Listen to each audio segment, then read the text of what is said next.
On in the Scottish borders.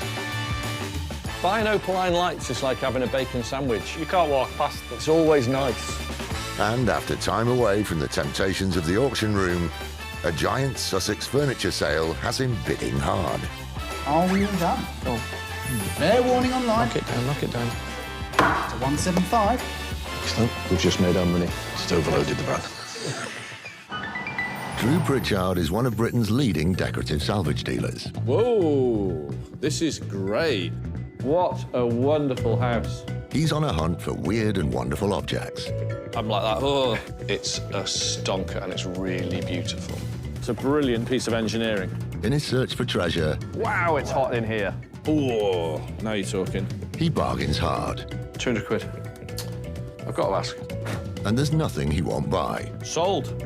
With help from Rebecca The money's in that one. Absolutely. Well, I never.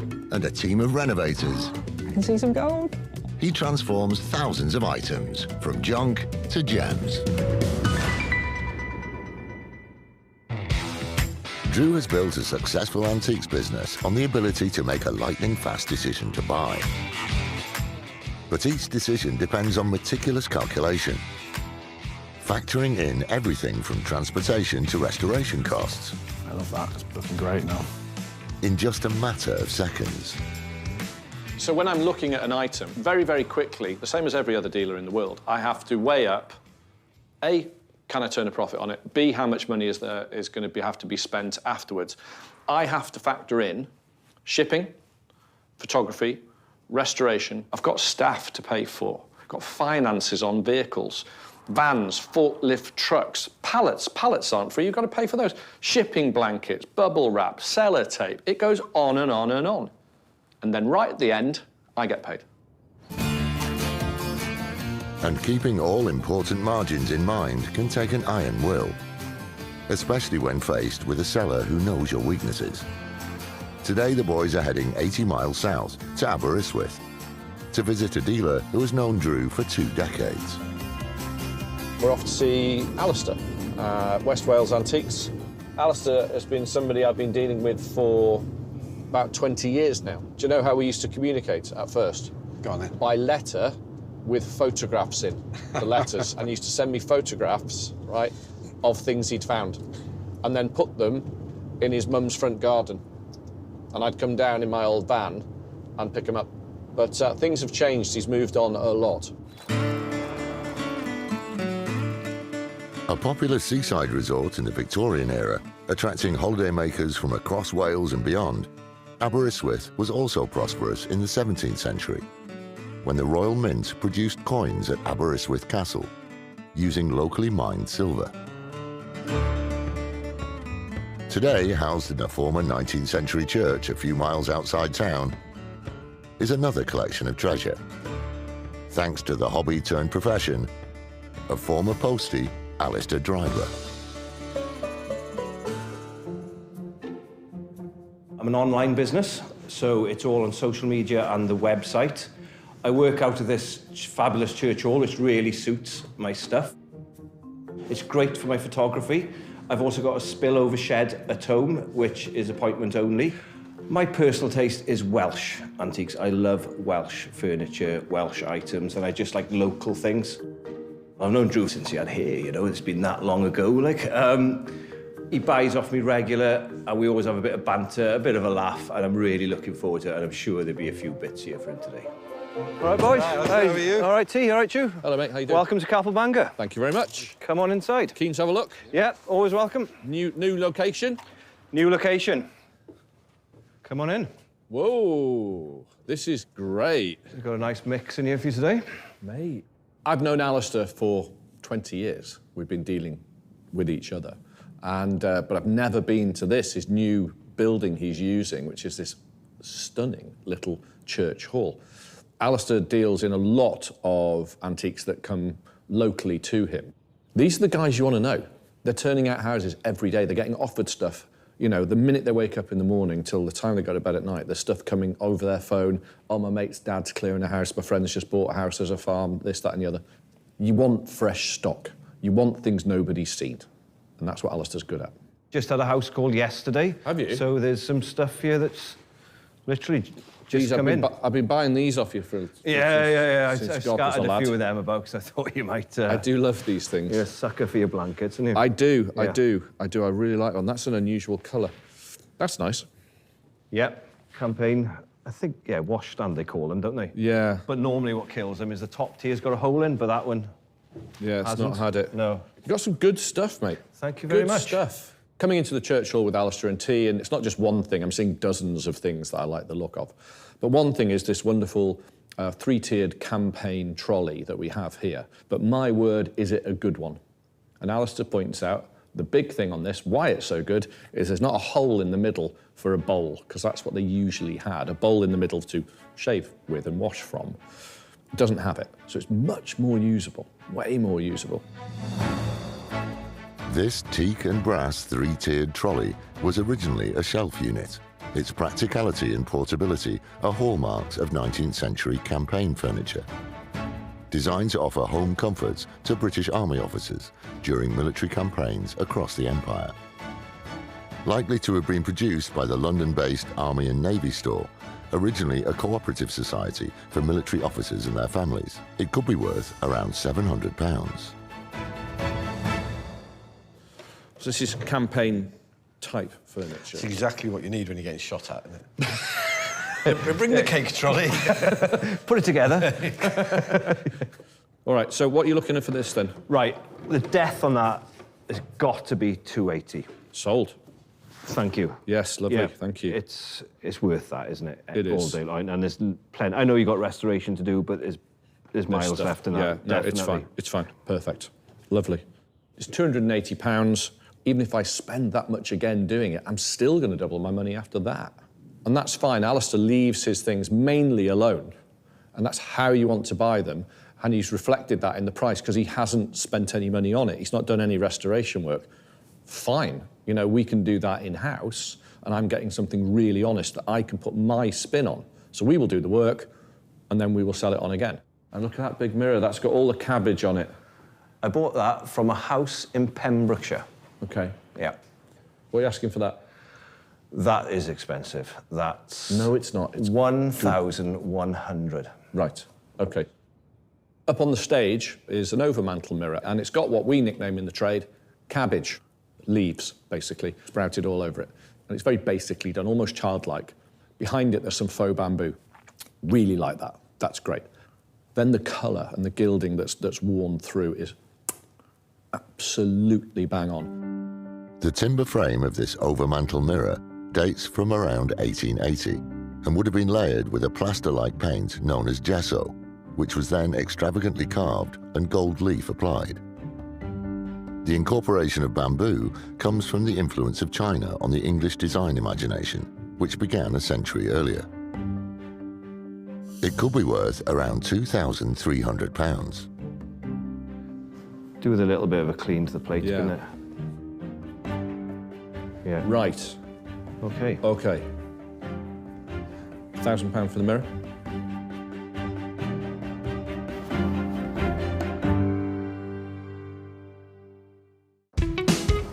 On the west coast of Wales, Drew and T are catching up with a dealer friend who's been growing an extraordinary collection.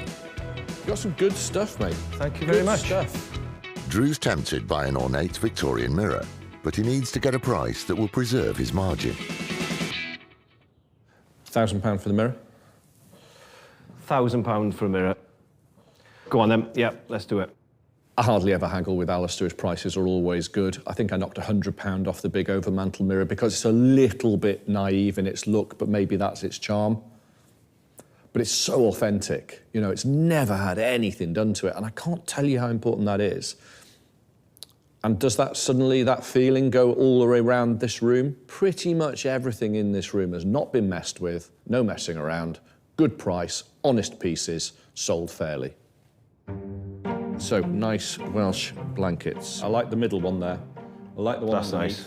That apparently is a very rare one. I'm not just saying that, but it is.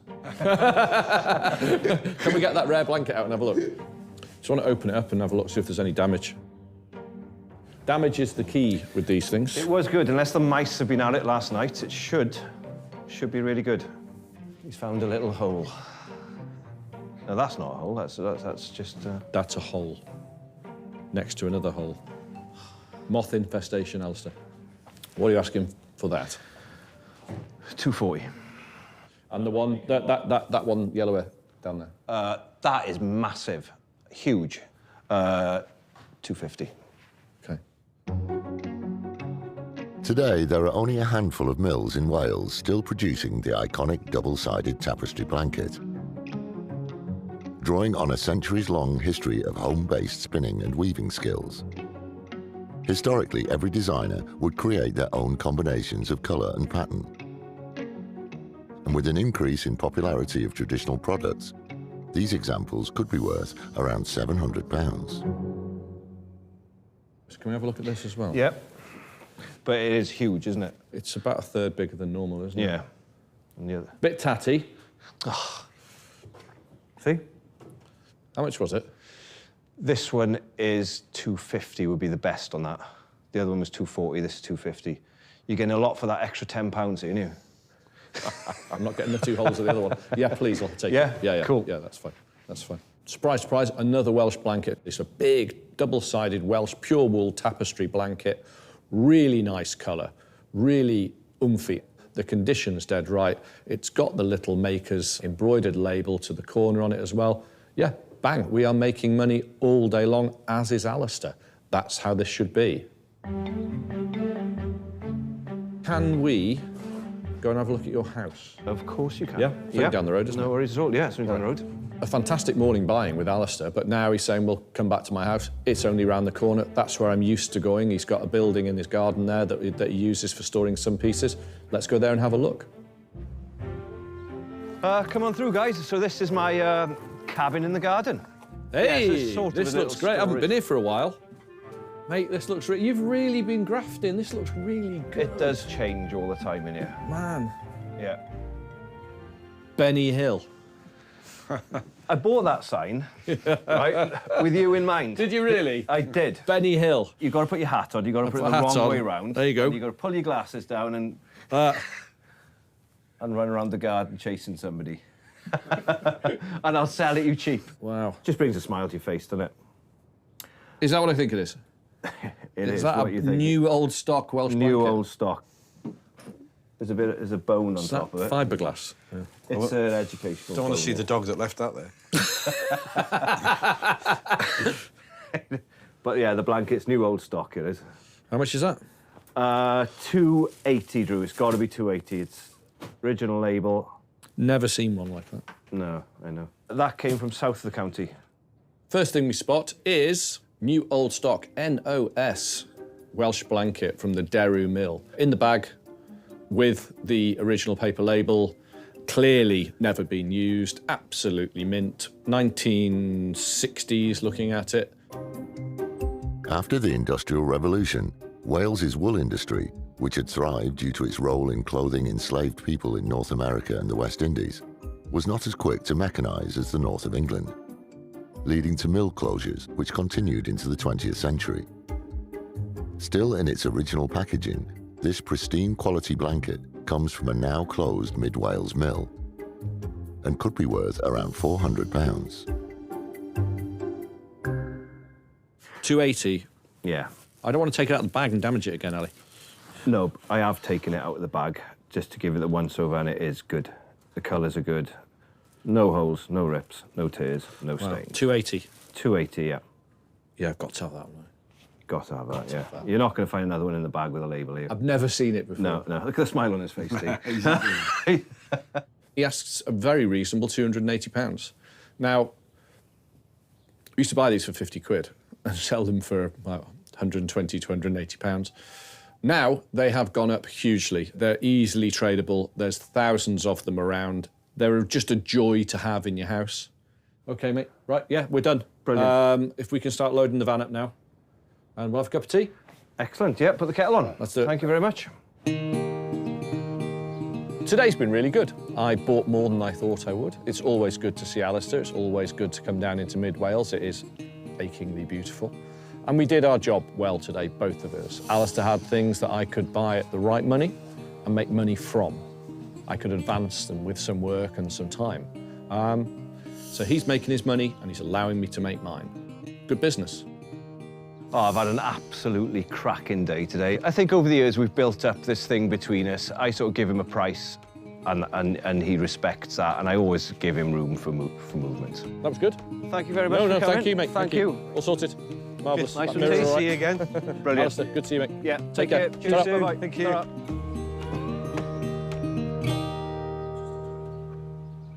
Right then, that was good.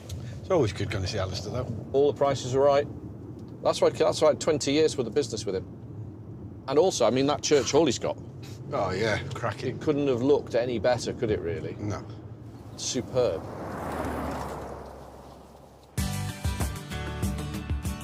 Having managed to buy well at Alistair's treasure trove, today Drew will need to dust off an old skill. Bidding against other buyers whilst also calculating his profit margins in the heat of a live auction. The boys are heading 290 miles south to Sussex, where Drew's been tempted by a giant sale.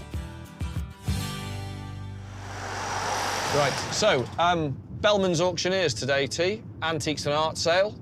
Carpets, rugs, pictures, architectural, antiques, garden, furniture. Cakes and tea. Loads of tea, loads of cakes, loads of antiques. There's nothing like seeing it in the flesh, and that comes with experience of buying some stinkers over the phone. What's your biggest auction mistake? There's the pair of brass stalks I bought, which I thought were 6 foot tall, and they were 6 inches tall. There's, it just goes on and on. You do make mistakes, but you have to make mistakes to learn the job. Go to the auction, be sure. The quiet Sussex village of Billingshurst sits on what's now a section of the A29, but was originally built by the Romans. The Romans also gave us the word auction, from the Latin augere, meaning to increase, referring to the practice of increasing the price if there are several potential buyers. For nearly 25 years, the area has been home to Bellman's, one of the largest regional auction houses in the south of England. And the auctioneer in charge today is born and bred local Will Passfield.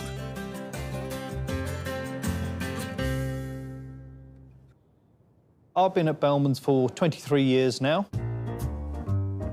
I started here when I was 17 on £25 a week YTS at the very bottom, worked my way up the ladder, so to speak. Bellman's has a backbone of 10 interior sales a year. That comprises of works of art, textiles and furniture. Whoever you are, we will have something in here you will like to own. Funny enough, there's a few lots that I think Drew will like. As I walked around knowing that Drew was coming, I thought, oh, he might like that, he might like that. I'll be interested to see if I pick out what he likes.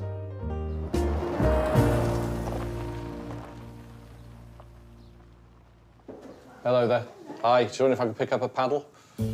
Marvellous, thank you very much. Today we are in Bellman's Auction House in Sussex, and it's not a regular haunt for me, but I've been here before and bought well. There's a few things down there, really. I just need something extraordinary. Auctions are the heartbeat of the antiques world. Always have been, always will be, whether online or in the room. You need to buy from auctions. You need to learn how to buy from auctions. You can still make a mistake, it can still be rotten on a corner, or it can be a cupboard with no keys. There can be a million different things wrong, but it can also be a really good buy. And good-looking, fun. You don't have to be too strict today. Garden would be good. Don't have to look too far. Good-looking and fun. That's the last thing we are. Having secured a bidding paddle, Drew's first job is to get as close as possible to any potential purchasers. Benches with reproduction, really attractive. Go around and have a look, relax, grab a cup of tea, have a wander around. You always need a catalogue, need a pen. Look at that, it's the teeniest wardrobe in the world. Oh, yeah. Look at that, a little compactum, it's teeny-weeny. If you see something you like, don't pay it too much attention, but just enough. Make sure there's nobody looking at you. And look what they do. Cake. So, right, where's cake on here? Cake, just find cake. Just like big circle. Buy cake. Those big urns on stands there, reproduction, later reproduction, but really good looking. Those would be great. They're definitely the sort of thing we're after. I'll get a number on. Get a number off those. Bit of damage there. Drew has a strategy for auction buying, honed over decades of trial and error. But what I always do, the instant I see something, is I will always look at it and think, I know exactly what I want to bid for it. I'm not interested in the figures in the catalogue. Doesn't mean anything. Doesn't mean a damn thing. Lots and lots of rugs in here. Rugs are good news. You can always sell them. They go really well with furniture. How all of this stuff ends up in auction. This is how it works, right? Death, divorce, or debt. House clearance boys come in. They go through everything. Some will go to a dealer. Nearly all of it, usually, will end up in the auction house, and so the wheel turns. That is the ideal size. It's a bit small, but the colour's strong. Colour's strong in this one. The colour is strong. Handmade, or at least hand-finished. Morning, ladies and gentlemen. Welcome to Bellman's. Lot 606, Derbyshire Blue John Tatzer, 859, 190. As the auction gets underway, there are bidders online, in the room, At 6.5. and on the sofa. Oh, good cup of tea as well. And it's not long before Drew's auction discipline is put to the test. So the auction kicks off. I've had a good look round. First thing I'm interested in is a club fender, brass one, modern, not old, very stylish and a big size. I only want to pay about £1,200 all in for that. So I want to get this one cheap, otherwise I'm out. A lot of interest here, and Oh, look at it flying up. we are up to 650, 700, 750, 800, 900, 1,000, 1,100 I have. Right, that's just under retail. So that one's no good, that's retail. It whizzes past that, and we're out. That's the discipline that you must have. But when it hits that sort of level, I know a dealer probably isn't buying it. It's more than likely because it went so far over. What I think it's really worth is that somebody's buying it from their house because it just fits. And if they bought it for their house, they've done really well. Really well. A few lots later, and there's another piece that's caught Drew's eye. Lot 925 at William Morris style Sussex armchair, and we've got bids here up to £280. Who's got 300 now? Who's got 300 anywhere? Unusual arm supports on this. It's a little William Morris Sussex type chair, a really nice looking thing. Front rail, somebody sat on it and the front rail's dropped off, made it look really messy. Good. That's going to help price-wise. £300 is bid. Thank you. 3 bid. Looking for 320 now. A seat woven with rushes and turned legs were features of a traditional country chair found in Sussex. The design was the inspiration for the arts and crafts icon William Morris to create his company's signature Sussex chair. Morris & Company, with their beauty and practicality design principles, were champions of joinery skills, and this elegant Victorian copy captures those qualities. Drew needs to factor in a margin for restoration costs, but it could be worth around £600. 320 anywhere. Your top bid then, it's £300. 20 anywhere else. Online, you coming in? If not, it's on the sofa, £300. Come on. Drew's at a Sussex furniture auction, trying to make sure he keeps his profit margins in mind in the face of extreme temptation. Oh, look at it flying up. 900, 1,000, 1,100 I have. That one's no good, that's retail. He's bidding on a William Morris-style Sussex chair, but it needs restoration, and he can't allow himself to pay too much. £300 is bid. 320 anywhere. If not, it's on the sofa, £300. Come on. We're down at 300. 300. Nice one. Excellent, that's really nice. That's nice, isn't it? Yeah. Paid £300 for the chair, plus obviously our costs on top. So you're adding about another 25%, 26%, something like that on top. And then we've got the restoration work as well, which is minor, but it's still there. So there's a profit. Cake and tea. Good combo, isn't it? Winner. We're working at the moment. But it's not the time to get too comfortable. The next few lots include the rugs that Drew's had his eye on. Lot 780 is a Mahal rug. I really like buying rugs. There's nothing like a rug to change a room. I don't know anything about them. I know very little, but I do know what looks nice. These Persian-influenced rugs are from varying periods of the 20th century. But even without precise provenance, the traditional patterning and coloration will appeal to customers in search of Drew's country house interior aesthetic. They could be worth around £250 each. Take 110, it's £100 with the absentee bidder. Any advance? 110, 120, 130, 140, 150. They start rolling through, and they're not fetching big bucks. 160, 170. Clears my bids. It's in the room now at £170. I'll take 180. Room has this one at 170. All done online. Fair warning, then I'm selling in the room at 170. It's still under 200 quid, it's still fairly cheap. I will be able to make a profit on them at that sort of money. You only have to add 20 or 40 pounds and you're making, you know, your percentage profit, okay. Carpet, Persian. I'm selling £80. That's a big In the room, 175, thank you. Can't leave them at that price. Who's got 100 for the envelope card? We're on the next one. Are we? What are we on next? Colebrookdale, after Colebrookdale. Ah, the alloy bench. I'm hoping to get the alloy bench for about, here we go, things are going for big bucks. I'm hoping to get this bench for £300. Right. So midway through the furniture sale, there's a small nasturtium pattern Colebrookdale style bench in alloy. It's very good quality and it's one of the prettier ones. If I can get that for the right money, I'm making money. In the early 18th century, the Shropshire village of Colebrookdale was where engineer Abraham Darby discovered a new technique to simplify the process of extracting iron from iron ore. A breakthrough which was a critical trigger for the Industrial Revolution. In the 19th century, the Colebrookdale factory produced domestic cast iron objects, including floral garden benches, whose design is still influential today. Made in the Colebrookdale style, this mid-20th century example could be worth around £700. Bench, there it is, in our front reception. Pretty bench, £160 I have. Who's got 170, 170, 180, 190, 200, 220? Has it? 220 on my left-hand side. Good Who's got auctioneer. 240 now? Coming in online, it's on my left at £220. 240 anywhere? If not, you're all out. Selling at 220. 220. Boom. Bang on. Very well done. Absolutely on the nail.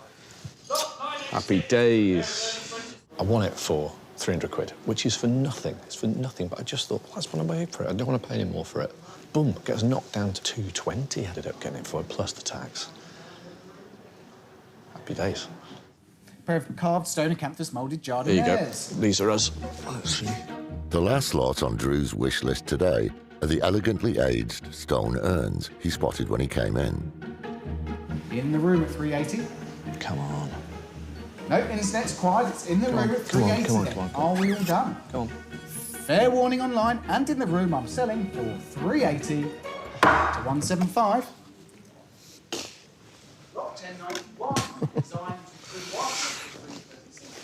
Excellent. We've just made our money. We've just made our money. Just overloaded the bag. Honestly, if I was going to sell them on, we're more than doubling our money. They're worth an easy £800, maybe a little bit more. Properly marketed, you know, with or without the pedestal. So we've done really well there. I mean, really well. It's made the day.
a successful day at the auctions. Yes. Happy days. Do you know what I think you should purchase of the day? What?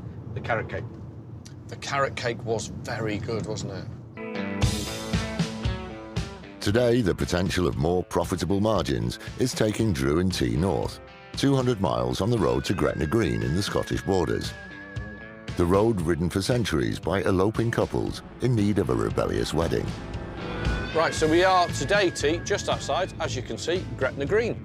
Oh, And- you're not luring me there, are you? I'm luring you there under false pretenses for our nuptials, and on the way, we're going to go and see a guy called Stuart who runs a business called Desire It Antiques. How's it going? Yeah. It was in the mid-18th century that it became illegal in England for under-21s to marry against their parents' wishes. Young couples made dramatic gallops to the village over the Scottish border to the famed Blacksmith's Forge, where tens of thousands of forbidden marriages were conducted over 2 centuries. For the last 10 years, the area has also been home to an unlikely union of weird and wonderful objects, now gathered together in the barn of former theatre actor Stuart Bruce Gormley.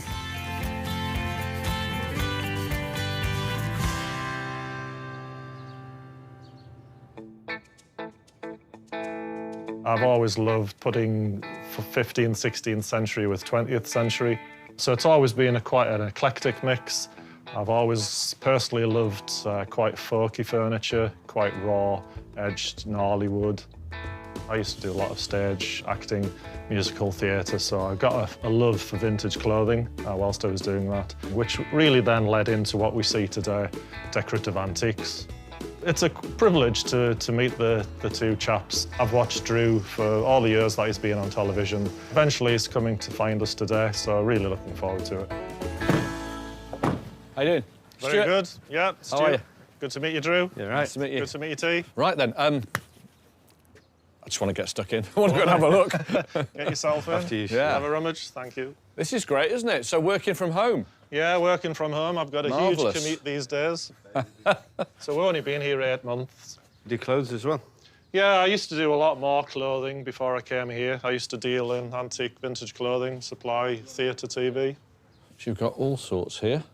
That's like that monster from Sesame Street. I mean, that's a proper 70s rug. That is, isn't it? Yeah. Today we are just outside Gretna Green. Stuart has, like a lot of people in the last few years, closed down the retail operation and is working from home, mostly online. But he still has a sort of retail outlet at his house. What could be better? He's buying and selling anything that takes his fancy. He just thinks, I really like that, I'm going to buy it. Ah. These are something that... Your old favourites. My old favourites, yeah. I mean, I had a run of those from a church in Inverness. For as long as I've been selling things, I've been selling those. Because living in Wales, thousands of chapels, and every chapel has got a load of those. And this is industrial lighting. This is lighting for the masses. This is lighting that would have been used in schools, colleges, toilets, boardrooms, garages, whatever. Now we have this great reverence for them. I personally love them. Opaline glass, or milk glass, was first invented in 16th century Venice by adding calcium phosphate, made from bones, to clear glass. In the centuries that followed, Europeans used it to mimic Chinese porcelain. The simplicity and lightness of opaline glass meant it was widely used for industrial shades in the modernist style. This pair of hexagonal examples, dating from the mid-20th century, could be worth around £600. What are you asking for those? So I want 160 each. OK. They're a decent size. Oh, they're a good size. 300 quid the pair.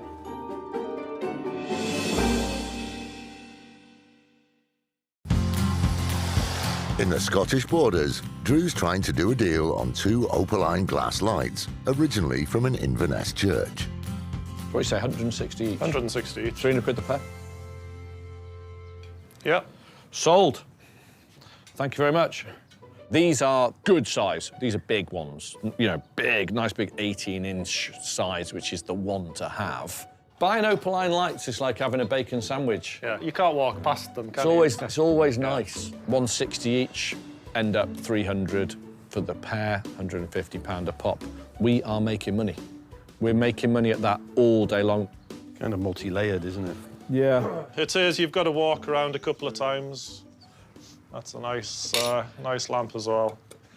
Alabaster. It's faultless.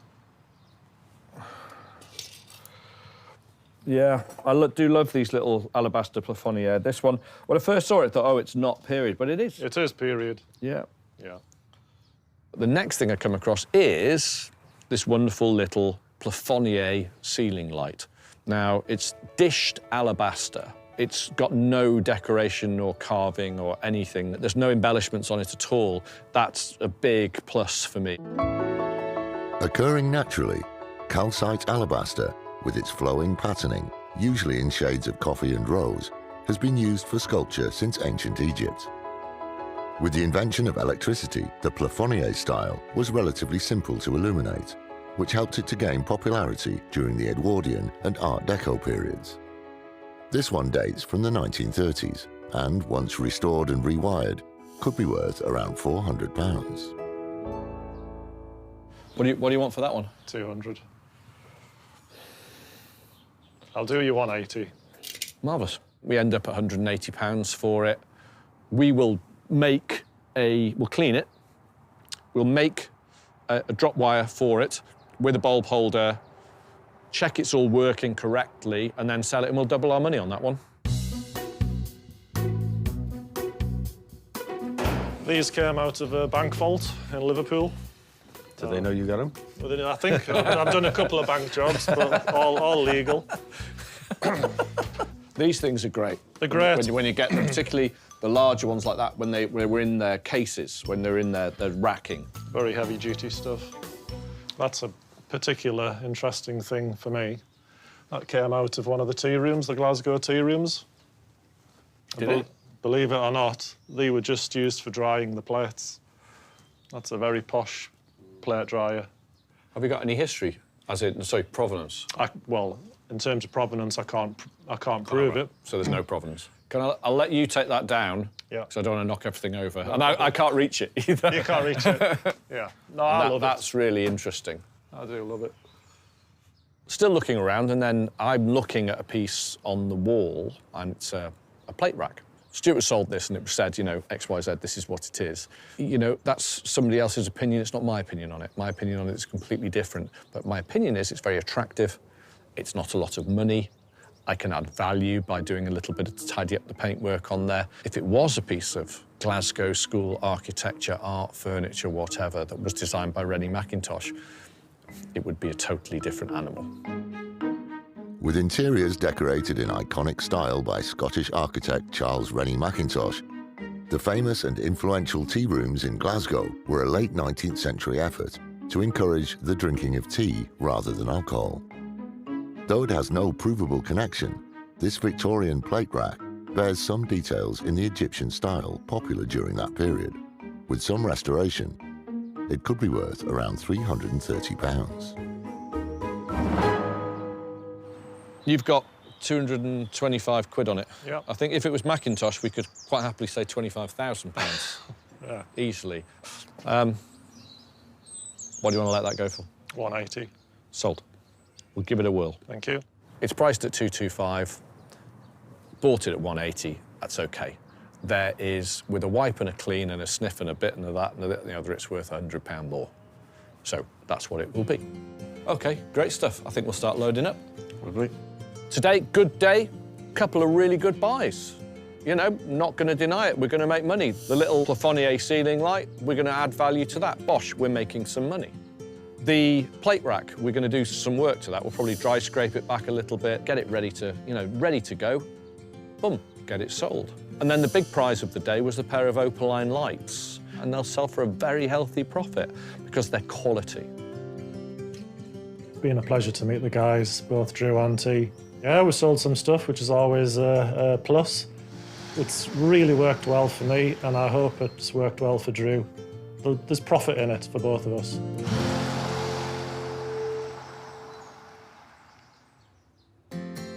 To find out more about Drew's bargain haul of rugs from Bellman's, Rebecca's come to Liberty's in London's West End to meet an expert with 30 years of specialist knowledge in the trade, Bruce Lepere. Bruce, hello. Hey, Rebecca. How are you?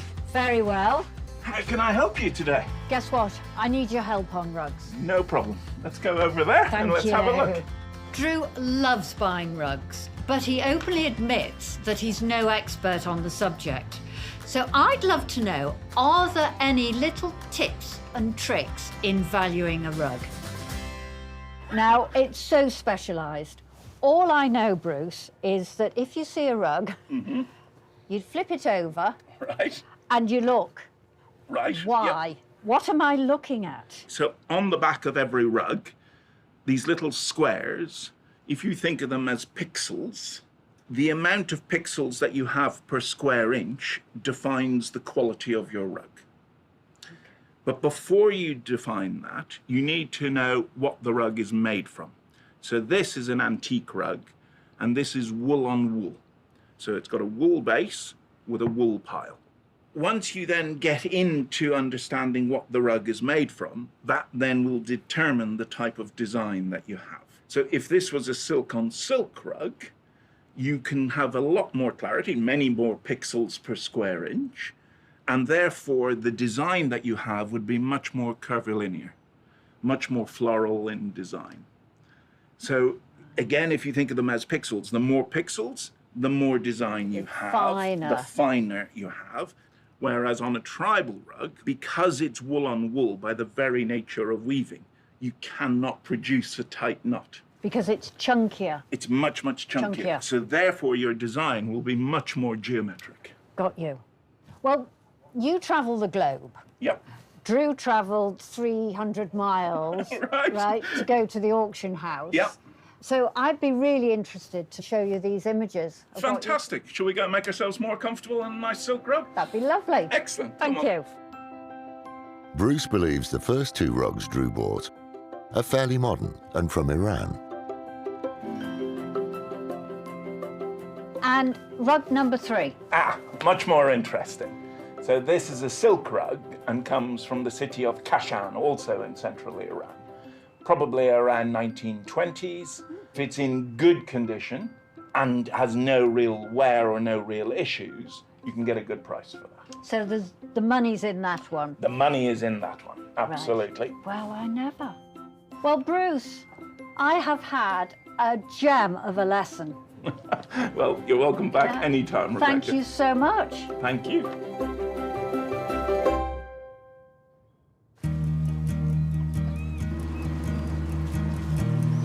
So it's been a really good week. Some of the pieces are absolute winners and we're going to do really well on. We keep going, we keep moving. The buy is where your money's made. If you get it wrong there, you're onto a loser from there on in.